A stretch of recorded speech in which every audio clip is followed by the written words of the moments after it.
Gelin. Bismillah etkense. Ha menin bu canlı kухnyamı körmegense, algış aytmagansa, ne getkense alay? Algış ayt? Kalay aytmağım, algış hocam gelgenimde aytkaç oyumda. Kaçan? Tamam kusta gelip ketkenimde. Avgusta. Men ardere bilmeyim senin canlı kukanlıyım boğan. Ha men kaydayım sen kelgen saat. Kaydayım, ben kimge gelgenim sonra. Esimde yoktu. Kalay algış aytkaning canıdan ayt. Oğa candan aytırıp tilmeyen, o algış etkenim. Padarak zamı açıp ver. Ha, bugün padaraksız mı kelgense? Ha da kaydan bileyim men. Eterme padarak. Saklayma. Ben kesin barıma padar kalır ha. Хорошо, kesin Küçük karaçay, kalır. ollu karaçaydan Хорошо. çok salın. Aç tatlı olsun kelin. Kallay tatlı et pişirgense, kallay. Bula ne zatlı mı abla? Allah su kapıp dalalı. Ne zatlı bu suku? Suku. Jumla. Kurgak üzümle, vinagrat. Ha, maşallah.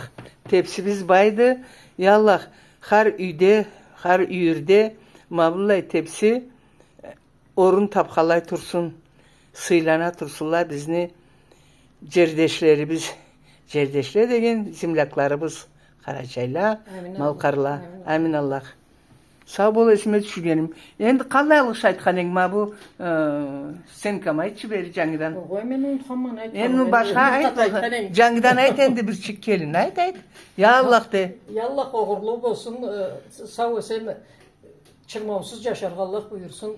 Kuhnyanda da, kukanında da. Man içinde sağlıkla boş durmayın. Etten, Boş durmayın. cemişledin, Bereketten tolsun. bereketten tolsula dep. Maşallah bereketten kelinim. tolsula. Har üyde de, har arbazda, har üyde.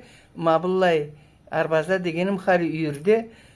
Kaydam kabar zat bolsun, bereket bolsun. Bağalı egeçlerim, karnaşlarım. Meni konağım kelinimdi. Keçuruklanı Pavlina Gitçe Karaçay'dan kelgendi konağım. Meni altın egeçim, kelinim.